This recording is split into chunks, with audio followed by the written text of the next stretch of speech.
Doctor Ajit Madhavrao गोपछड़े। सभापति महोदय, मैं जब हम विद्यार्थी दशा में थे सभापति महोदय, तब हम फिल्में देखने जाते थे।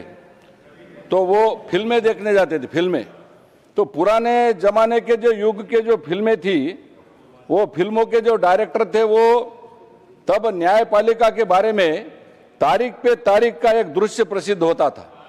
पुराने जमाने का वो युग ही था। हम जब बच्चे थे, स्टूडेंट लाइफ में थे, तब हम तारीख पे तारीख वो हमारे दिमाग में बैठा था कि न्यायपालिका माने तारीख पे तारीख, ऐसा पुराने फिल्मों में बताया जाता था।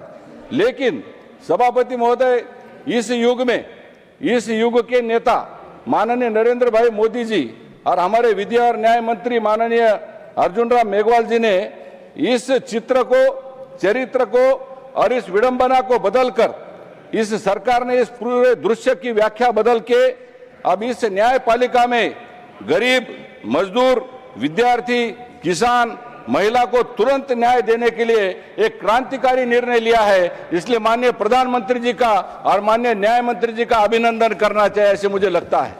माननीय सभापति महोदय, 1950 में संविधान लागू होने पर मुख्य न्यायाधीश सहित कुल 8 न्यायाधीश थे।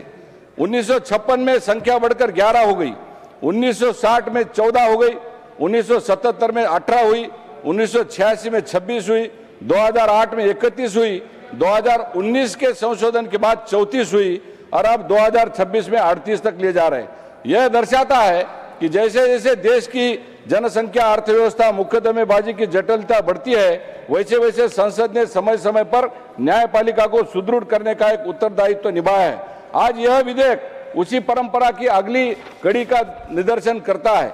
सभापति महोदय, हमारी सरकार की प्राथमिकता रही है हर सरकार को समय पर न्याय मिले, चाहे वह किसी भी सामाजिक या आर्थिक पृष्ठभूमि से क्यों न हो। प्रधानमंत्री जी मोदी जी की अध्यक्षता में केंद्रीय मंत्रिमंडल ने इस विधेयक को संसद में लाने को मंजूरी दी। यह दर्शाता है कि हमारी सरकार न्यायपालिका की आवश्यकताओं के प्रति कितनी संवेदनशील और सक्रिय है। हमारी सरकार ने E courts mission, fast track courts, न्यायिक अवसंरचना के आधुनिकीकरण के लिए कई पहलों के माध्यम से न्याय प्रणाली को गति देने का कार्य किया है और यह विधेयक उसी दिशा में एक महत्वपूर्ण कदम है। सभापति महोदय, यह विधेयक के क्रियान्वयन से जो भी अतिरिक्त व्यय होगा, चाहे वह न्यायाधीशों के वेतन का हो, चाहे सहायक स्टाफ का हो, अन्य सुविधा का हो, वो भारत की संचित निधि से वहन किया जाएगा।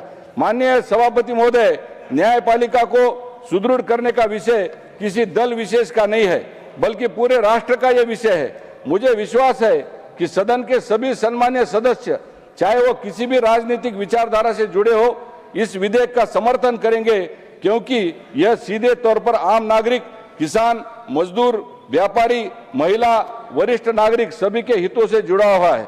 जब कोई व्यक्ति वर्षों तक न्याय की प्रतीक्षा करता है, तो वह केवल एक कानूनी प्रक्रिया की देरी नहीं झेलता, बल्कि उसका जीवन, उसका व्यवसाय, उसकी गरिमा सब कुछ प्रभावित होती है। सभापति महोदय, यह विधेयक उस प्रतीक्षा को कम करने वाला एक बड़ा प्रयास है।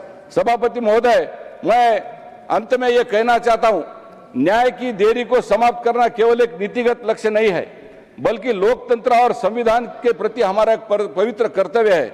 उच्चतम न्यायालय के न्यायाधीशों की संख्या बढ़ाना इस संशोधन विधेयक 2026 की इस कर्तव्य पूर्ति की दिशा में एक ठोस, व्यावहारिक और समयानुकूल पहल है। मैं सम्मानीय सदस्य से और सारे सदन से आग्रह करना चाहता हूं कि इस विधेयक को सर्वसम्मति से पारित किया जाए, ताकि हम सब मिलकर एक ऐसी न्याय व्यवस्था का निर्माण कर सके जो तीव्र हो, सुलभ हो और भारतीय नागरिक की आस्था पर हम खरे उतरे।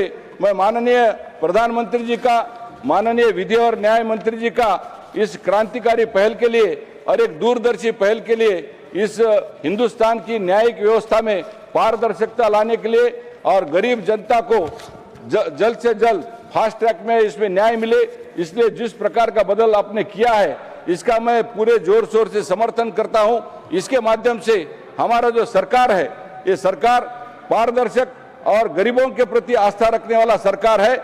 इसमें गरीबों को न्याय मिलेगा, महिलाओं को न्याय मिलेगा, विद्यार्थियों को न्याय मिलेगा, किसानों को न्याय मिलेगा। और इस प्रकार से ये न्याय देने वाली एक उत्कृष्ट सरकार इस प्रकार से मोदी जी के नेतृत्व में और माननीय विधि व न्याय मंत्री जी के नेतृत्व में चल रही है। मैं फिर से एक बार माननीय विधि और न्याय मंत्री जी का मन से आभार व्यक्त करना चाहता हूं और मोदी सरकार का अभिनंदन करता हूं। धन्यवाद। Thank you.